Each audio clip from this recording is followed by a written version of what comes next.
Now, when we get to Genesis 1, when you started looking at how the Bible uses the word day in chapter 1, tell us the process you went through. Well, I was curious as to what these days really meant the first time I picked up the Bible, and it uses this phrase, evening was, morning was, day 3, day 4, and that grammatical structure intrigued me. Why is it putting it in that language? Then when I came to the seventh day, I realized there is no evening and morning.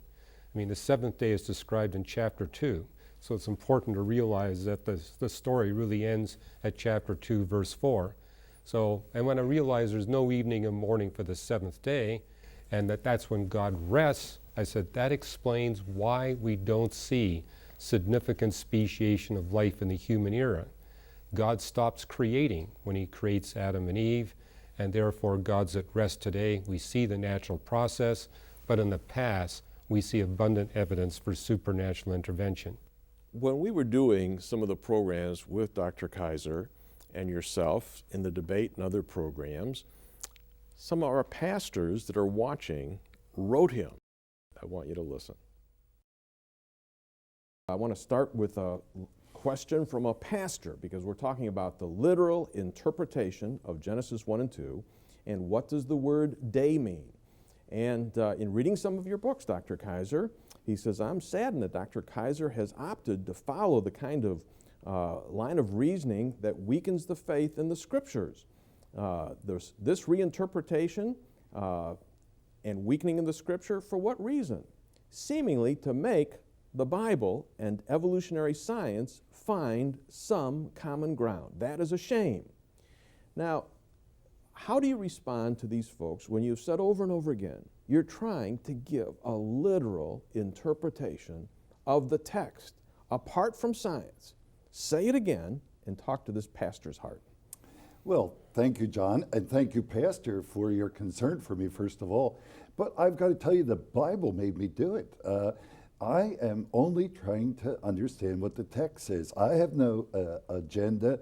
I only want to please my Lord, and I want to hear what he said through these individuals. You have no idea how much energy I have put into the whole idea of the author's intentionality, that's what is central. So when it uses the word day, I must be very careful and say, all right, does the author give me some internal clues?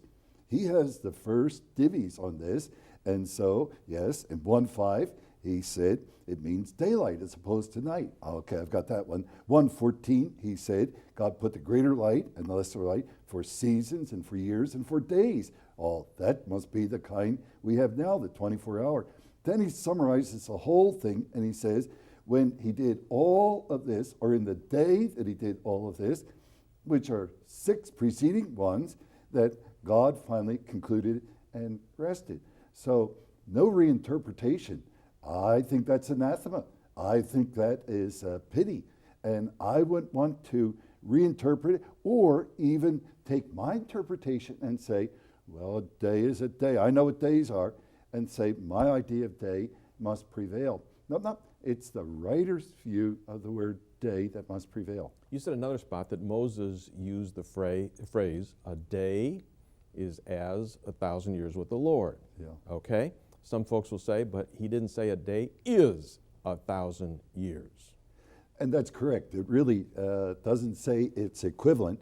But my point is that in the Psalter, in the book of Psalms, that the headings for half of the 150 Psalms is as early as the original text. It appears in the Greek translation, 3rd century BC already.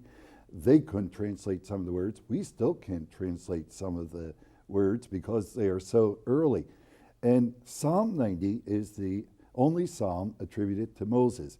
And there, his use of the word day is, he says, it's likened unto the same thing as a millennium.